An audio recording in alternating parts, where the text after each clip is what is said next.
ছাত্রদল বুঝে ওঠার আগেই এক কঠিন পরিস্থিতিতে পড়লো, এক অনিবার্য বাস্তবতার কঠিন পরিস্থিতিতে পড়লো। দর্শক, ছাত্রদল কার্যত ধরা খেয়েছে আর শিবির এনজয় করছে। হ্যাঁ, এটা ছাত্রদলের নিয়তি, এটা নতুন বাংলাদেশের বাস্তবতা। কিছু করার নাই, ছাত্রদল যতই হ্যাডম দেখাতে চাক, যতই সন্ত্রাসী কার্যক্রম করুক, তারা ডলা খেতে বাধ্য। সামনে এমন দিন আসবে যে ছাত্রদলের ছেলেদের বিশ্ববিদ্যালয় হলগুলোতে, ছাত্রদলের যারা রাজনীতি করে তাদের যে তোষক থাকে, আপনারা যারা বিশ্ববিদ্যালয়ে পড়েছেন জানেন যে বিশ্ববিদ্যালয় হলে যারা থাকে সেখানে যে খাটের মালিক স্টুডেন্ট হয় না, খাট বিশ্ববিদ্যালয় কর্তৃপক্ষের থাকে। অনেক রুমে খাট থাকে না, আবার অনেক জায়গায় খাট টেবিল থাকে। তো খাট কিছু কিছু ক্ষেত্রে টেবিল কিনে আনে বাহির থেকে, তবে খাট নর্মালি বিশ্ববিদ্যালয় কর্তৃপক্ষের থাকে। তবে তোষকের মালিক নিশ্চিত স্টুডেন্ট, এবং অনেকের কিছু ট্রাঙ্ক থাকে, আবার অনেকের থাকে না। আর কিছু না থাকলেও তোষক থাকে, তোষক বেডশিট। কিছুদিন পর দেখবেন যে ছাত্র দলের ছেলেদের তোষক বেডশিট রুম থেকে বাইরে ফেলে দিবে। এটা হয়েছে কিছু কিছু জায়গায়, এরকম হয়েছিল। ঢাকা বিশ্ববিদ্যালয়ে হয়েছিল, ইউনুসের আমলে হয়েছিল, যে ছাত্র দলের যখন হল কমিটিগুলো ডিক্লেয়ার করে, যখন হলে ছাত্র রাজনীতি নিষিদ্ধ ছিল, সে নিষেধাজ্ঞা উইথড্র করা হয়নি। উইথড্র করার আগেই ছাত্রদল হল কমিটি দিয়েছিল। তখন ছাত্রদলের ছেলেদের কমিটিতে যাদের নাম পাওয়া গেছে, অনেকে তোষক টোষক পোলাপান ফেলে দিয়েছিল। এই পরিস্থিতি কিন্তু ঢাকা বিশ্ববিদ্যালয়ে ঘটেছিল। তো এখন বিএনপি ক্ষমতায়, তাতে কি? আমি স্পষ্টত দেখতে পাচ্ছি ছাত্রদলের ছেলেদের তোষক বিশ্ববিদ্যালয় শিক্ষার্থীরা হলের রুম থেকে ফেলে দিবে, সাধারণ শিক্ষার্থীরা ফেলে দিবে। দর্শক, ঘটনা শুরু হয়ে গেছে। ছাত্র রাজনীতির বিপক্ষে মধ্যরাতে উত্তাল। রুয়েটের জিয়া হলে ছাত্রদল ও সাধারণ শিক্ষার্থী মুখোমুখি অবস্থানে। রুয়েটে এই ঘটনা ঘটেছে, আরো বিভিন্ন জায়গায় এটা ঘটবে। এর মানে ছাত্রদল ছাত্র রাজনীতি করতে চায়, আর সাধারণ শিক্ষার্থীরা বলে যে না, আমাদের এই ক্যাম্পাস ছাত্র রাজনীতি মুক্ত, এখানে তোমরা কোনো রাজনীতি করতে পারবে না। এখন ছাত্রদলে কি লোক আছে? ওদের আছে পেশি শক্তির জোর, ওরা বহিরাগত সন্ত্রাসী ভাড়া করতে পারে। কিন্তু এদেশের তরুণ সমাজ এতটা বোকা নয়। এদেশের নন পলিটিক্যাল তরুণরা এখন সাহসী। আগে মারামারি বা সাহসী দেখাতো শুধু পলিটিক্যাল তরুণরা, এখন নন পলিটিক্যাল তরুণরাও সাহসী। তো দর্শক, ছাত্রদল সাধারণ শিক্ষার্থীদের উপর জোর করে রাজনীতি চাপিয়ে দিতে চায়, তারা ক্যাম্পাসে রাজনীতি করতে চায়।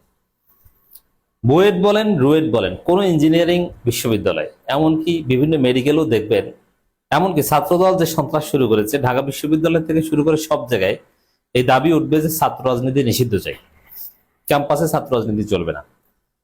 এমনকি এটাও হতে পারে যে কোন কোন ক্যাম্পাসে ছাত্র রাজনীতি চললো, হলের অভ্যন্তরে কোনো ছাত্র রাজনীতি চলবে না, এই দাবি জোরালো হতে পারে। এবং ছাত্রদল এখানে কঠিন ফাঁদে পড়েছে। কি?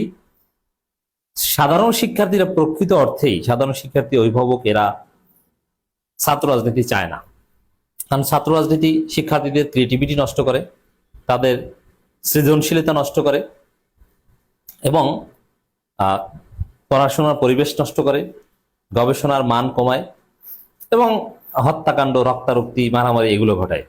এটা খুবই ক্ষতিকর পড়াশোনার জন্য। এ কারণে এদেশের মেধাবী এবং সচেতনরা বাস্তবিক পক্ষে এই লেজুর ভিত্তিক ছাত্র রাজনীতি চায় না। এমনকি শিবিরের ছেলেরাও লেজুর ভিত্তিক ছাত্র রাজনীতি চায় না।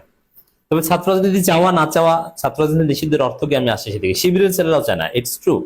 তাই এখন বলবেন যে শিবির মানে তো একটা দল, তা তারা আবার ছাত্র রাজনীতি চায় না কেন? শিবির নিজেই তো ছাত্র রাজনীতি না, এটা আপনাকে বুঝতে হবে। আমি আসছি সেদিকে। তো এখানে ছাত্রদল যে ফাঁদে পড়েছে, এখন যারা ছাত্র রাজনীতি চায় না তারা ডেফিনেটলি সংখ্যাগরিষ্ঠ এবং তারা সাধারণ শিক্ষার্থী। এখন তাদেরকে গুপ্ত শিবির ট্যাগ দিয়ে তাদের উপর হামলা করতে বাধ্য। যেরকম সাংবাদিকদের উপর হামলা করে এখন হাতে পা ধরাধরি শুরু হয়ে গেছে, ওরকম সাধারণ শিক্ষার্থীদের উপর হামলা করে তাদেরকে গুপ্ত শিবির ট্যাগ দিয়ে হামলা করে এক পর্যায়ে কঠিন পরিস্থিতিতে পড়বে। কিছু করার নেই। ওই যে বললাম, সাধারণ শিক্ষার্থীদেরকে গুপ্ত শিবির ট্যাগ দিয়ে ওরা হামলা করতে বাধ্য। এই যে রুয়েটে দেখেন, ছাত্রদল সাধারণ শিক্ষার্থীর মুখোমুখি, ওরা বলছে বা বলবে যে সাধারণ শিক্ষার্থী কি ওরা শিবির, সবাইকে শিবির বলবে। তারপরেই দেখবেন যে ওরা সাধারণ শিক্ষার্থীদেরকে ওই আবরার ফাহাদকে যেরকম শিবির ট্যাগ দিয়ে মেরেছে, ওরা এরকম মারবে।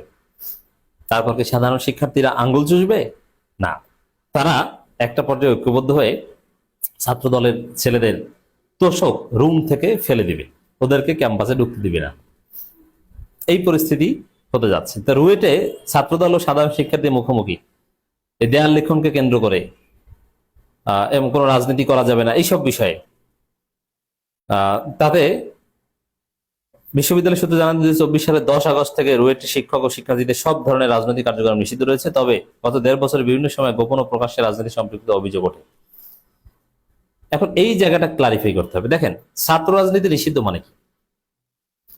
এটা পৃথিবীর অনেক উন্নত বিশ্ববিদ্যালয় বা এটা বাংলাদেশেও ছিল যে ক্যাম্পাসে ছাত্র রাজনীতি নিষিদ্ধ বা ছাত্র রাজনীতি মুক্ত ক্যাম্পাস বাংলাদেশে এখনো আছে, যেমন নটরডেম কলেজ, হলি ক্রস বা এরকম বিখ্যাত বিখ্যাত ইন্টারমিডিয়েট কলেজ যেখানে, বা ক্যান্ট যে পাবলিক স্কুল অ্যান্ড কলেজগুলো, সেগুলোতে কোনো ছাত্র রাজনীতি করা যায় না। এর মানে এই নয় যে ওখানে যারা পড়ে তাদের কোনো রাজনীতির বিশ্বাস থাকতে পারবে না। হ্যাঁ, তাদের একটা বিশ্বাস থাকতে পারে, তারা ক্যাম্পাসের বাইরে যে যদি রাজনীতি করে এটা নিষেধ করার অধিকার কারো নাই। তো ছাত্র রাজনীতি নিষিদ্ধ মানে ক্যাম্পাসে প্রকাশ্যে রাজনৈতিক কার্যক্রম চালানো যাবে না, মিছিল মিটিং করা যাবে না। রাজনৈতিক কার্যক্রমের যে সংজ্ঞা, ওই কাজগুলো ক্যাম্পাসে প্রকাশ্যে করা যাবে না।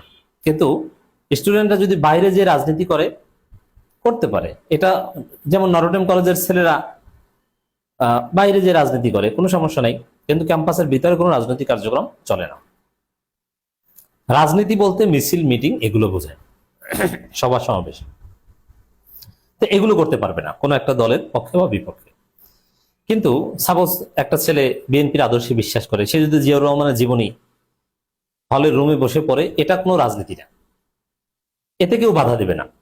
কোনো বই পড়লে কেউ বাধা দিবে না। এইভাবে শিবিরের কমপ্লিট সিলেবাস যদি কেউ রুমে বসে পড়ে, এতে বাধা দেওয়ার অধিকার কারণে, এটা রাজনীতি না। এবং ছাত্র রাজনীতি হবে শিক্ষার্থীদের নিয়ে, এটা করলেও নিষেধ না। যেমন ছাত্র সংসদ ভিত্তিক, ছাত্র সংসদের ভিত্তিক রাজনীতি করতে হলে জনকল্যাণমূলক কাজ এটা করতে পারে, কোনো সমস্যা নাই। কোচিং করানো এগুলো তো আর নিষেধ না, এটা তো পড়াশোনার পার্ট।